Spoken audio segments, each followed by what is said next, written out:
என் அன்பு சகோதர சகோதரிகளே, ஆண்டவராகிய இயேசு கிறிஸ்துவின் நாமத்தில் என் அன்பின் வாழ்த்துக்கள்.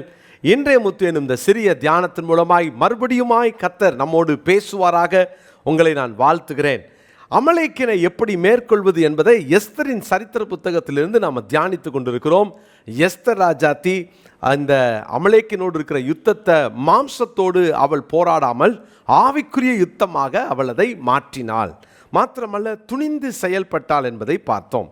தன்னுடைய பொறுப்பை உணர்ந்தாள் என்பதை பார்த்தோம். பிரியமானவர்களே, இன்னைக்கு இன்னொரு கருத்தையும் நாங்களோடு பகிர்ந்து கொள்ள விரும்புகிறேன். எஸ்தர் 5ஆம் அதிகாரத்தின் 1வது வசனம். எஸ்தர் 5:1. 3ஆம் நாளிலே எஸ்தர் ராஜ வஸ்திரம் தரித்து கொண்டு ராஜ அரண்மனையின் உள்முற்றத்தில் ராஜா கொலுவிருக்கும் ஸ்தானத்துக்கு எதிராக வந்து நின்றாள். இங்கே எஸ்தர் ராஜாத்தி ஃபாஸ்டிங் முடித்த உடனே 3rd டே அவள் ஃபாஸ்டிங்கை முடிச்சுட்டு ராஜ வஸ்திரம் தரித்தாள். யோசித்து பாருங்கள், எனக்கு இந்த வசனத்தை படிக்கும்போது என் உள்ளத்தில் எழுந்த ஒரு பெரிய சந்தோஷம் என்ன தெரியுமா? எஸ்தர் ராஜாத்தினுடைய விசுவாச அந்த வாழ்க்கை, விசுவாசத்திலே அவள் செயல்படுகிறாள். இது ரொம்ப முக்கியமானது. சரி, ஃபாஸ்டிங் இருந்த உடனே இந்த ஆமான் இறந்துட்டானா? ஃபாஸ்டிங் இருந்தவுடனே இந்த ஆமானை தூக்கில் போட்டாங்களா? ஃபாஸ்டிங் இருந்தவுடனே யூதர்கள் சாக போகிற யூதர்கள் எல்லாம் தடுத்து நிறுத்தப்பட்டாங்களா? ஃபாஸ்டிங் இருந்த உடனே இந்த ஆகாஸ்வேரு ராஜா வேற ஒரு லெட்டரை எழுதி வேண்டாம் இந்த இப்படி கொலை பண்ணாதன்னு சொல்லி ஏதாவது மாற்று திட்டத்தை அறிவித்தாரா? அந்த தண்டனை ரத்து செய்யப்பட்டதா? ஒன்றுமே நடக்கலை. யூதர்கள் அங்கே எப்படியெல்லாம் பயந்துட்டு இருந்தாங்களோ, எப்படி சூசான் நகரம் கலங்கிற்றோ அதே கலக்கத்தில் தான் இன்றைக்கும் இருக்குது. இப்போவும் அந்த ராஜாவுடைய முத்திரை மோதிரத்தினால் எழுதி வாங்கப்பட்ட அந்த கடிதம், அந்த நிருபம் எல்லா இடமும் 127 தேசமும் போயிட்டு தான் இருக்குது. வேகமாய் அஞ்சக்காரர்கள் கையில் கொடுத்து அதை தீவிரப்படுத்துகிறான். ஆமானுக்கு இன்னும் பயங்கரமான வேகம் பாருங்கள். இங்கே ஃபாஸ்டிங் இருக்கிறான், அங்கே ஆமான் பார்த்தீங்கன்னா ஒரு பெரிய ஒரு தூக்கு மேடையை செஞ்சு காத்திருக்கிறான், எப்போ இவனை காலி பண்ணலான்னு. அருமையான தேவனுடைய பிள்ளைகளே, ஆனால் எஸ்தர் ராஜாத்திக்குள்ளே இருந்த ஒரு பெரிய தெளிவு என்னென்னா, இந்த உபவாசம் முடிந்த உடனே அவள் உபவாசிக்கிற நேரத்தில் ரட்டு உடுத்திருப்பாங்க இல்லையா? யூதர்கள் உபவாசிக்கும் பொழுது ரட்டு உடுத்தி உபவாசிப்பார்கள். ஆனால் இப்பொழுது ரட்டை களைந்து விட்டு அவள் பாருங்க ஒரு ராஜ வஸ்திரம் தரித்து கொண்டாள். ஏன்னா அவளுக்கு தெரியும், கர்த்தர் என் விண்ணப்பத்தை கேட்டிருக்கிறார், தேவன் இனி பார்த்து கொள்வார். நான் ஏன் இதுக்கு மேலே துக்கமாக இருக்கணும்? நான் ஏன் இதுக்கு மேலே உட்காந்து அழணும்? எத்தனை நேரம் நம்ம ஆண்டவருடைய சமூகத்தில் போய் நம்முடைய பிரச்சனையை சொன்னதுக்கு அப்புறமும் ஜோமன் இருப்போம், ஃபாஸ்டிங் இருந்திருப்போம். ஆனால் அதுக்கப்புறம் கூட நம்முடைய வாழ்க்கையில் நம்ம விசுவாசமே இல்லாமல் நடந்திருக்குமா? செஞ்சிருவாரா? நிச்சயமாக கர்த்தர் ஜெபத்தை கேட்பாரா? இப்படியெல்லாம் நம்ம எத்தனை நேரம் போராடி இருக்கிறோம் இல்லையா? பாருங்கள், அப்போஸ்தலர் 12ஆம் அதிகாரத்தில் பேதுரு ஜெயிலில் இருக்கும் பொழுது சபையார் எல்லாரும் கூடி ஜெபித்து கொண்டிருக்கிற நேரத்தில் பேதுருவை கர்த்தர் விடுதலையாக்கி கொண்டாந்துட்டார். இந்த சபையார் ஜெபிக்கிறாங்க, ஆண்டவரை விடுதலையாக்கி கொண்டு வாரும், ஆண்டவரே அவனை வெளியே கொண்டு வாரும், அவனுடைய உயிருக்கு ஆபத்து வரக்கூடாது, இப்படியெல்லாம் ஜெபிச்சிருப்பாங்க.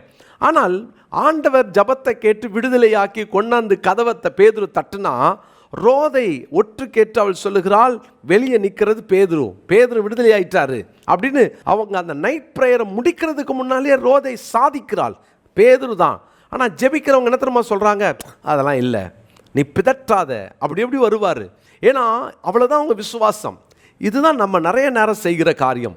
நம்ம ஜெபிக்கிறது ஒன்று, வேண்டுகிறது ஒன்று, விண்ணப்பிக்கிறது ஒன்று, ஆனால் நம்ம நினைக்கிறதெல்லாம் வேற ஒன்று. கர்த்தருடைய பிள்ளைகளே, எப்பவுமே நம்ம ஜெபிக்கிற காரியங்களை தேவன் செயல்படுத்தி விட்டார் என்ற விசுவாசத்தோடு கூட நில்லுங்கள். அது இந்த அமலேக்கனை மேற்கொள்வதற்கு நீங்கள் பயந்தீங்க, அவிசுவாசத்தோடு நின்னீங்கன்னா அவனை ஜெயிக்கவே முடியாது. அப்போது இந்த எஸ்தர் ராஜாத்திக்குள்ள தெளிவாக இருந்தால் பாருங்கள். அன்னாள் பாருங்களேன், போய் ஜெபித்து அவள் வெளியே வந்த உடனே அதற்கு பின்பு அவள் துக்கமுகமாக இருக்கவில்லை. 18ஆம் வசனம் 1 சாமுவேல் 1:18. அப்புறம் அவள் துக்கமுகமாக இருக்கவில்லை. ஏன்? நான் தான் ஜெபம் பண்ணிட்டேனே, நான் தான் இருதயத்தை விட்டுட்டேனே, இதுக்கப்புறம் நான் ஆயத்தமாகிறேன், இதுக்கப்புறம் கர்த்தர் கொடுக்க போகிற ஆசீர்வாதத்துக்கு நான் ப்ரிப்பேர் ஆகிறேன். இந்த விசுவாசம்தான் அமலேக்கனை கலங்கடிக்கும். பிரியமானவர்களே, எல்லா இடமும் யூதர்கள் கலங்கிக்கிட்டு இருக்கும்போது ராஜ வஸ்திரம் தரிக்க முடியுமா? பொதுவாக நம்ம என்ன பண்ணுவோம்ல, ஒரு துக்கத்தில் இருந்தால் ஒரு கருப்பு வஸ்திரத்தை போட்டுக்க பிரயாசப்படுவோம், கருப்பை உடுத்த நினைப்போம். எஸ்தர் ராஜாத்தி பாருங்க, அங்கே துக்கமுகமாக இல்லை, அவள் உடனே அந்த இடத்துல ஒரு தெளிவடைந்தவளாய் ராஜ வஸ்திரம் தரித்தவளாய் போகிறாள். பிரியமானவர்களே, இதை தான் தேவன் நம்மிடத்தில் எதிர்பார்க்குறார். நம்ம அமலேக்கனை மேற்கொள்வதற்கு ஃபாஸ்டிங் இருக்கணும். ஆண்டவர் சமூகத்தில் 4 செவத்துக்குள்ளே அழலாம். நிறைய பேர் இன்றைக்கி பிரச்சனை வந்த உடனே அவங்க 4 செவத்துக்குள்ளே அழுதுட்டு அதுக்கப்புறம் வெளியில் வந்துட்டு அவங்களுடைய முகம் மாறாமல், ஜெபத்துக்கு தேவன் பதில் கொடுத்தார் என்று விசுவாசிக்காமல் தொடர்ந்து அவங்க துக்கமாகவே இருக்கிறதுனால தான், சோர்ந்து போய் இருக்கிறதுனால தான் பிசாசு தொடர்ந்து அவங்கள மேற்கொண்டுக்கிட்டே இருக்கிறான். இன்றைக்கி உங்களை இதுக்கு மேலே மேற்கொள்ள விடாதீங்க. நீங்கள் இதோடு உங்கள் துக்கத்தை வெளியே வாங்க, உங்களுடைய தூசியை உதறிட்டு வாங்க. ரோமர் 13ஆம் அதிகாரம் 12ஆம் வசனம், இரவு சென்று போயிற்று, பகல் சமீபமாயிற்று, ஆகையால் அந்தகாரத்தின் கிரியைகளை நாம் தள்ளிவிட்டு ஒளியின் ஆயுதங்களை தரித்து கொள்ள கடவோம். ஒளியின் ஆயுதங்களை தரித்து கொள்ள கடவோம். அந்த ஒளியின் ஆயுதங்களை ஒன்று மனமகிழ்ச்சி, சந்தோஷம், அந்த சமாதானம், நம்ம எப்போதும் தேவனுக்குள்ளே களி கூறுகிற ஒரு அனுபவம். இந்த அனுபவத்தை கர்த்தர் தருவாராக. இதுக்கு மேலே நீங்கள் துக்கமாக இருக்காதீங்க, எழுமுங்க, உங்கள் தூசியை உதறுங்க. கர்த்தருடைய பிள்ளைகளே, ஏசாயா 52ஆம் அதிகாரத்தின் முதல் 2 வசனங்களை நான் வாசிக்கிறேன். ஏசாயா 52ஆம் அதிகாரம் முதல் 2 வசனங்கள். எழும்பு எழும்பு சீயோனே, உன் வல்லமையை தரித்துக்கொள், பரிசுத்த நகரமாகிய எருசலேமே, உன் அலங்கார வஸ்திரங்களை உடுத்திக்கொள். விருத்த சேதனம் இல்லாதவனும் அசுத்தனும் இனி உன்னிடத்தில் வருவதில்லை. தூசியை உதறிவிட்டு எழுந்திரு, எருசலேமே வீற்றிரு, சிறைப்பட்டு போன சியோன் குமாரத்தியே, உன் கழுத்தில் உள்ள கட்டுகளை அவிழ்த்து விடு. எழும்பு, தூசியை உதறிட்டு நீ எழும்புங்க, வல்லமையை தரித்து கொள்ளுங்க. தேவன் உங்களுக்கு ஒரு பெரிய நன்மையை, வாழ்க்கையை வைத்திருக்கிறார். திரும்ப தேவன் உங்களை கட்டுவார், அவர் மகிமைப்படுவார். வேதத்தில் இந்த ஏசாயா 52:1 இந்த நாளினுடைய மனப்பாட வசனத்திலே குறித்து கொள்ளுங்கள். விசுவாசத்தோடு செயல்படுங்க, அது உங்களை மேற்கொள்ளாது. அமலேக்கனை நாம் மேற்கொள்வோம். ஜெபிக்கலாமா? நல்ல தகப்பனே, அமலேக்கனை மேற்கொள்ளக்கூடிய கிருபை, அமலேக்கனை ஜெயித்து ஆண்டவரே அமலேக்கனை தோற்கடிக்க எங்களுக்கு விசுவாசம் தேவை என்பதை நாங்கள் தியானித்தோம். விசுவாசத்தோடு செயல்பட ஒவ்வொருவருக்கும் கிருபை பாராட்டும். உம்முடைய நாம மகிமைப்படட்டும். இயேசுவின் நாமத்தில் ஜெபிக்கிறோம் பிதாவே, ஆமென். அன்பு சகோதர சகோதரிகளே, ஆண்டவராகிய இயேசு கிறிஸ்துவின் நாமத்தில் என் அன்பின் வாழ்த்துக்கள்.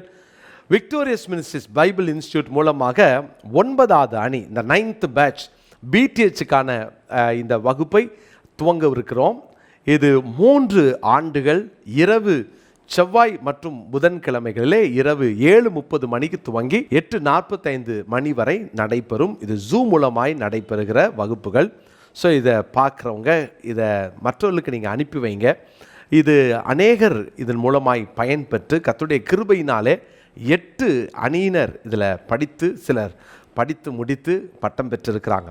இன்னொரு நல்ல செய்தியை சொல்லுகிறேன். இதோடு கூட எம்டி வகுப்புகளையும் நாங்கள் துவங்கவிருக்கிறோம். எனவே நீங்கள் இதில் கலந்து கொள்ளலாம். பிடிஹெச் 3 வருடங்கள் முடித்தவர்கள், இது 2 வருஷ கோர்ஸ் தான். இது திங்கட்கிழமை இரவும் வியாழக்கிழமை இரவும் நடைபெறும். எனவே இதில் நீங்கள் கலந்து கொண்டு படிக்கலாம்.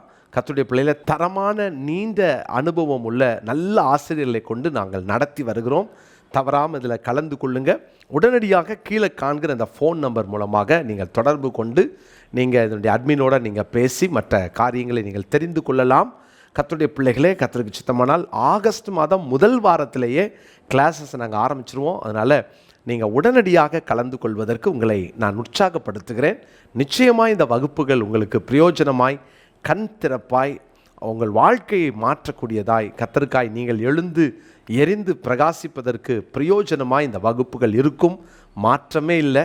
உடனே கலந்து கொள்ளுங்கள். கர்த்தர் உங்களை ஆசீர்வதிப்பார்.